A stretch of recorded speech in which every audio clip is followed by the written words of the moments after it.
on this week's episode of Forever I Do. First time I actually met him, I wondered where this young boy going. My girl.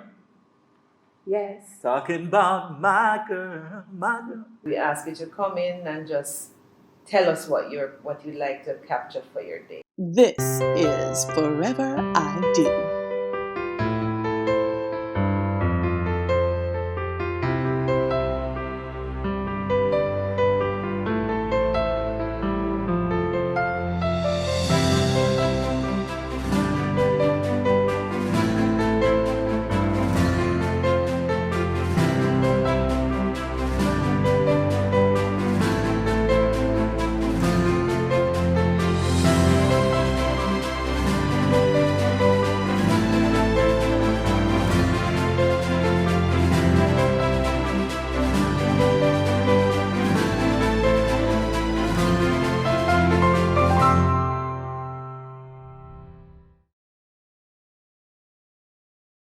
Evan and Michelle Thompson have crafted a 16-year marriage built on friendship and understanding. Here's a story of love from zero sparks to hitting the right mark.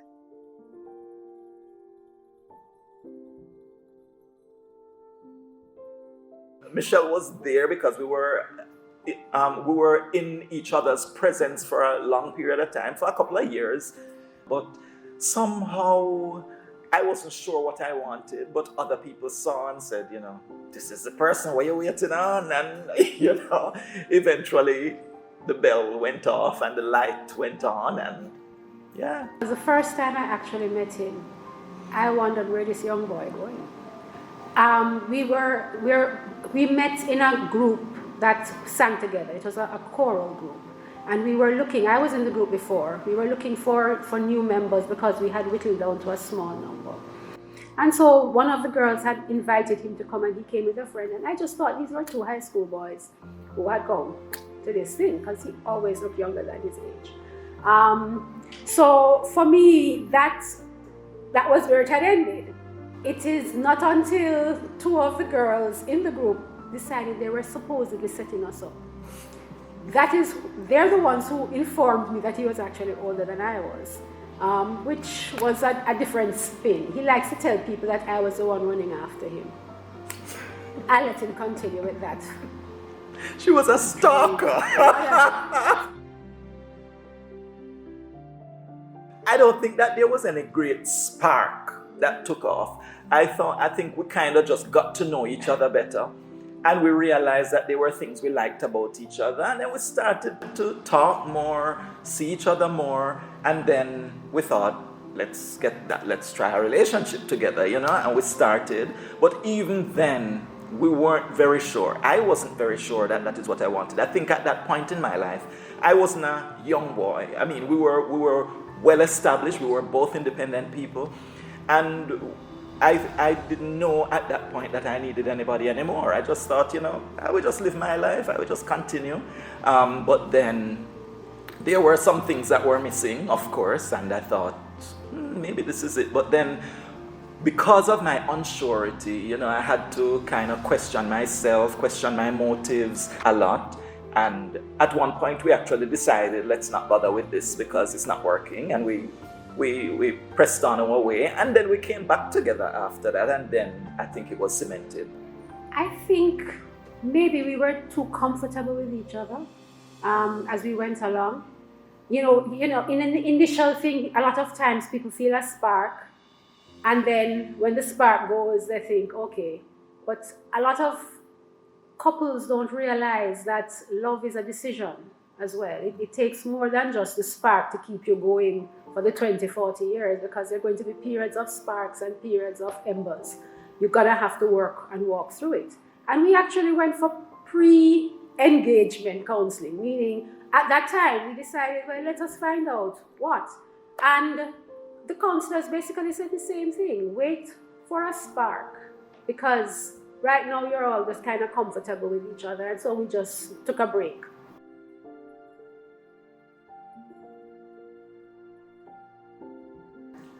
Michelle, you tell her about the first date. No, that's not true. The first date was supposed to have been a movie, but it was close to Christmas.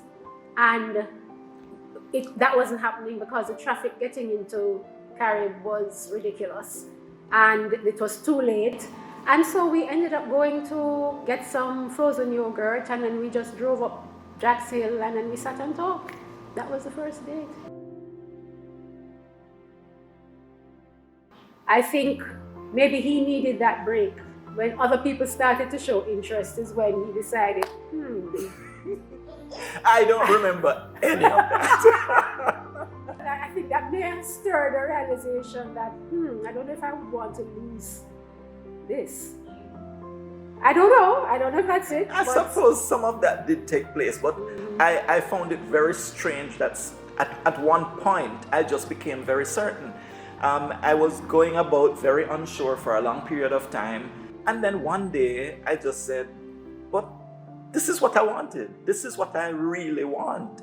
And all of a sudden, I just knew that I wanted this woman in my life, and I wanted her to know that.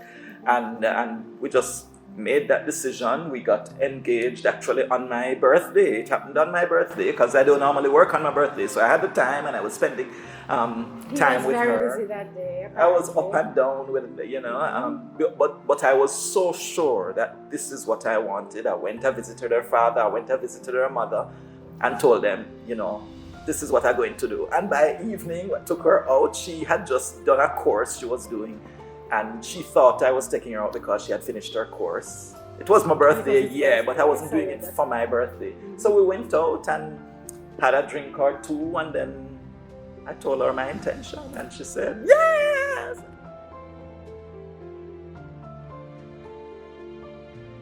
I think up to that point, I was pretty certain, but I was not pushing anything. Based on how our relationship had progressed so far, I was waiting upon God to decide whatever is going to happen. I was enjoying my life in the process. I was engaging myself in Bible school, in dancing, in things that I enjoyed. So I did not know he'd been doing all of that day. It was not an expected end to an evening for me at all. So when he said it, I kept saying, really? Really? Really? So for a while he was like, and? But then I said, oh yes, because in the questioning, I didn't realize that I hadn't actually answered him. But yeah, and so I said yes. I think I was never one of those who had planned her fairy tale wedding from woy woy. I wasn't like that. And I've always been a practical person. Yeah. But we both knew, well, he knows the world and his wife.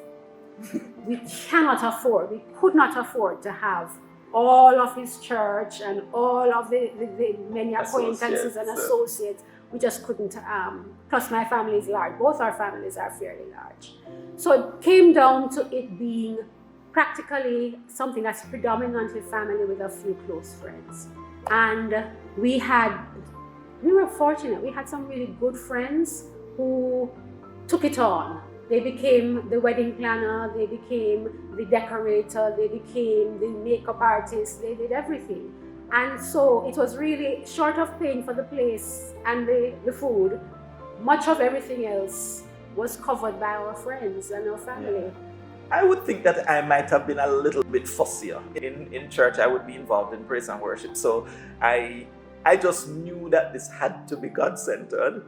And so it was almost the natural course of things to do, to start out that way, and then she would enter at the end of that. And I think that was our focus throughout. Both the reception too had that focus, so don't get us wrong. But I think too, because that was his natural bent, it relaxed him in the process. He just felt, this is his stomping ground, he's good. We had friends share our individual coming to this point. And you got a sense of who each of us was before. And for me, that stood out, as well as the music. The music was what stood out for me. We had been in a choir together. That chorale sang for us, with us singing with them. And the band were all part of the members that we had known as well for so long. I remember Ian Hurd played the sax for us. It was so that. Yeah. Those are the things that. And even the music at the reception was also exceptional because we had our friends involved and family. Because Michael Sean Harris is my brother, and Craigie T is my nephew. So both you can imagine the music that was going on. Yeah. And plus, I was serenaded. My girl. Yes. Talking about my girl, my girl. Mm-hmm. Yeah, I did that. One of my friends she along with his brother Dwayne were our MCs. And she picked up some things that would make people assume things about me that were not true, but had everybody laughing, and so I was quite amused. So just as an example, during one of our rehearsals in the choir, he had asked for a sweet. Another member named Michelle had given him one of those sweets that had writing on the envelope that said, "Be mine." Clover, my dear friend, took that paper and kept it in her pocket. And then on the day of the wedding, she brought it out and told people, "This is what Michelle gave to Evan before the wedding," implying that this Michelle is the one that asked him to be hers. No wonder he has this idea that I was running after him. Anyway, so everybody, my aunt came up after, "Did you really do that?" No, aunt. Still to come. I found my friend, someone who you can talk to about anything. What I have found is somebody who could understand without being judgmental at all. But first, we head over to the Jamaica Pegasus Hotel.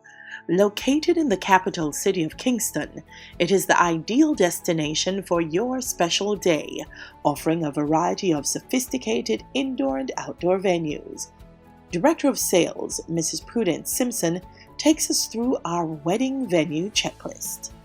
At the Jamaica Pegasus, you're able to plan your ceremony as well as your reception. And it's just space, so you're able to create and capture the essence of what you'd like your day to be. So we have a garden setting, and it's a lush tropical garden. It has a gazebo, and typically you do your ceremony in the gardens, but we're not averse to planning your reception in the gardens as well. These days, cocktail receptions are all the rage. You can have your sit-down dinner or your buffet dinner. We have rehearsal dinners. It's really a really nice space that's very well manicured, well kept. Then we have our indoor venues. We have several rooms, so we can do your very small weddings. And in the times of COVID, we're able to do your 10 and your 15. The Legacy Suite is one space that is very flexible. We can do small, it has a partition, so we can expand for you. We have our ballroom, so when we're back to the days of being able to do our 250 and 300 and 500 weddings, that space is there waiting. But the ballroom is also flexible. It can be reduced into 3 different spaces. Then Talk of the Town on the 17th floor overlooking the city. The most panoramic view of Kingston is also another space that can host your reception, and we can set it up for your ceremony. So we're very flexible in terms of what we can offer you. We provide a space with the chairs and tables and tablecloths and napkins and well-trained staff, but we're flexible on your decor package. We work with the purveyors.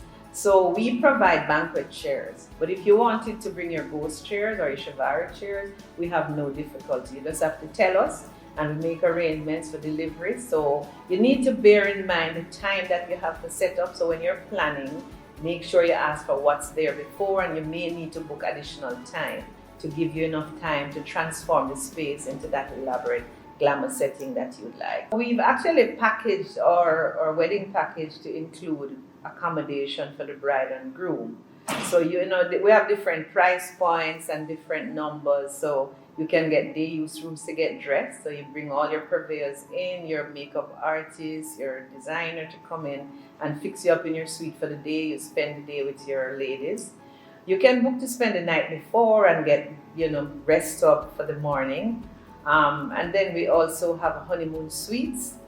And of course, the out-of-town guests and all the family, we have rooms and we have great rates. Once you're having your wedding here, it's all inclusive. You don't have to go anywhere else.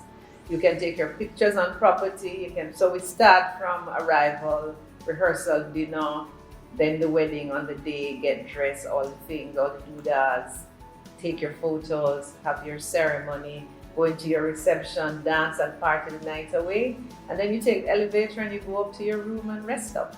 Next morning you have breakfast, because our rates include breakfast. So it's all planned out. It's a very convenient location in the city.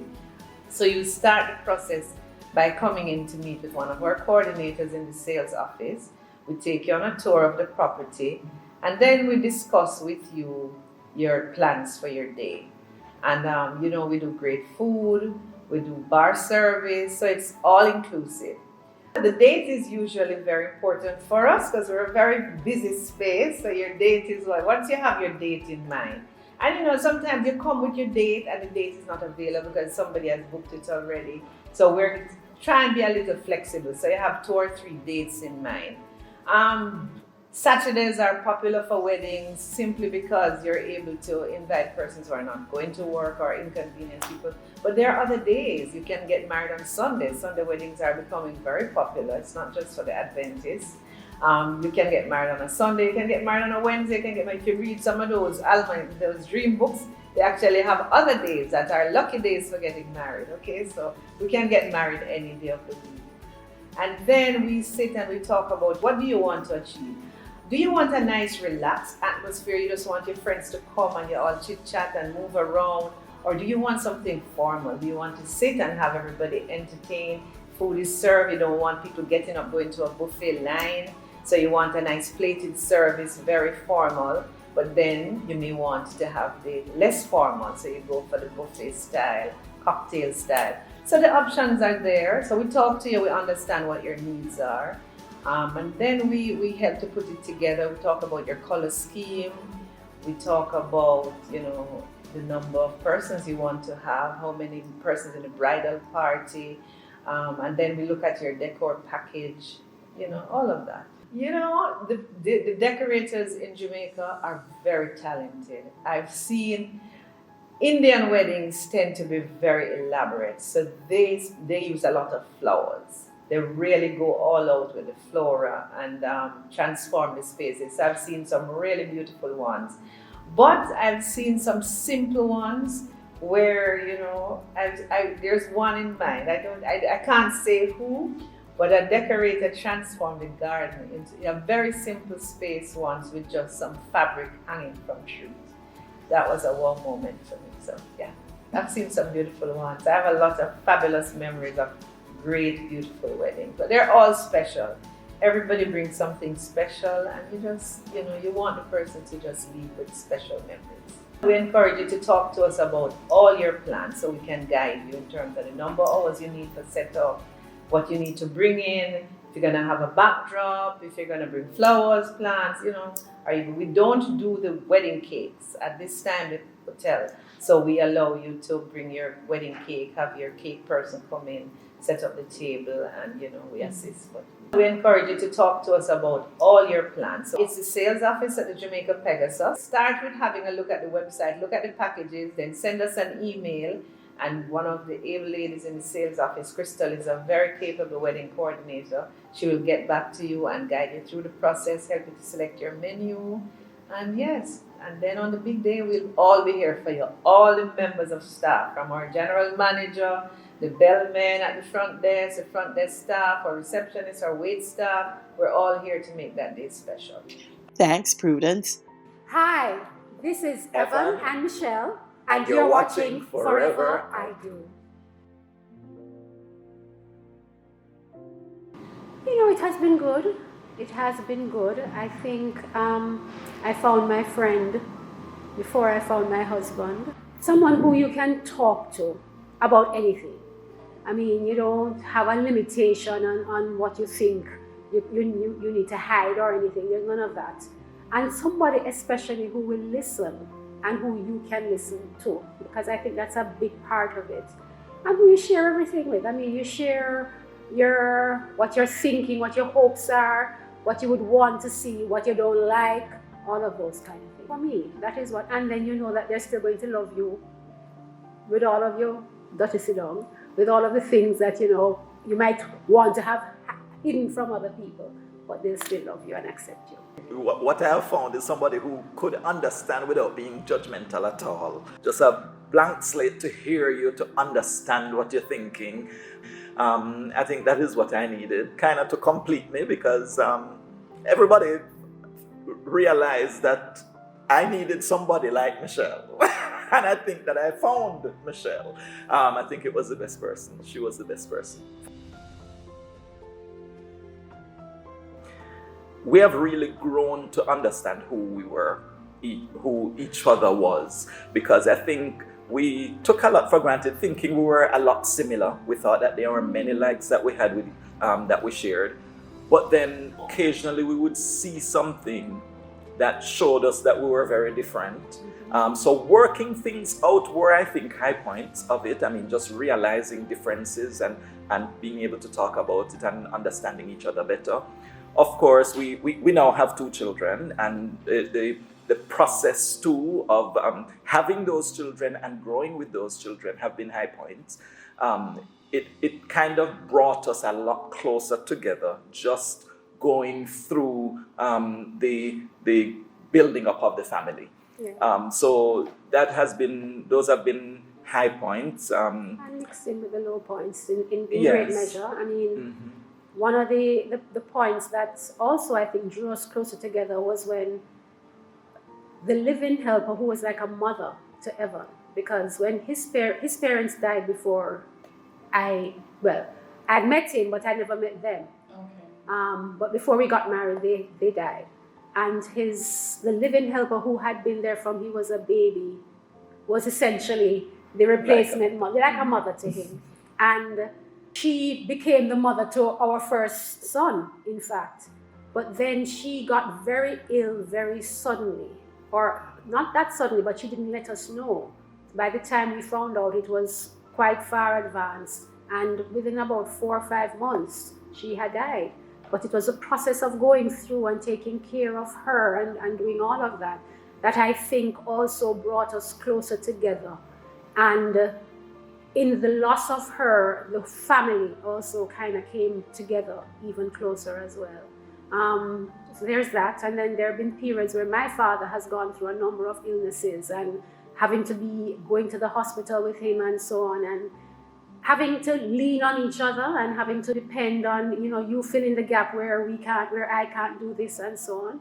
That has really been something that strengthened us along. Yeah, so it might not seem like high points, but it's more like deepening, more so than going higher, but going deeper. And I think that is really what has kind of forged a stronger bond.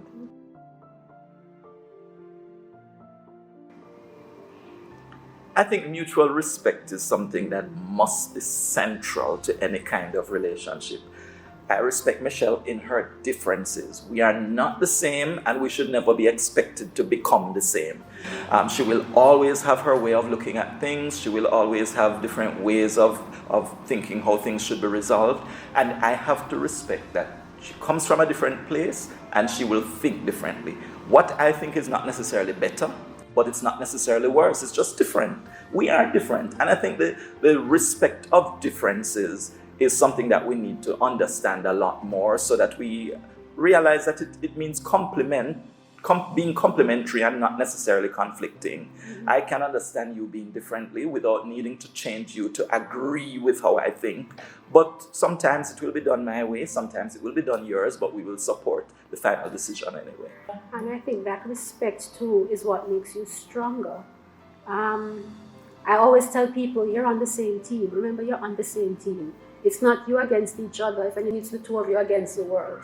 Because sometimes because of the differences, you think they're working against you, not necessarily.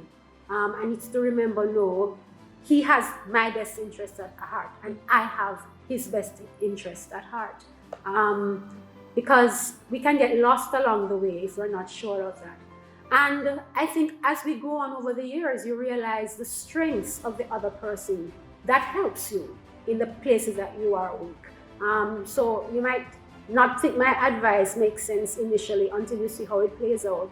And after you've seen it a couple times and you realize, I respect your advice with something, and vice versa. So, communication, very important. Be willing to be bare, be willing to be true and frank and speak in love. I mean, I don't believe in tearing down in any aspect. So, that would be, I guess, some of what we would say. Thank you so much, Evan and Michelle. Here's to many more years of happiness and wedded bliss. On the next episode of Forever I Do, She never told in a million times. He was in the friend zone. plus we break down the journey to the perfect dress with Sarah Stanford of Bliss Bridal Boutique and Sarah E. Bridal. Thanks for tuning in. See you next week.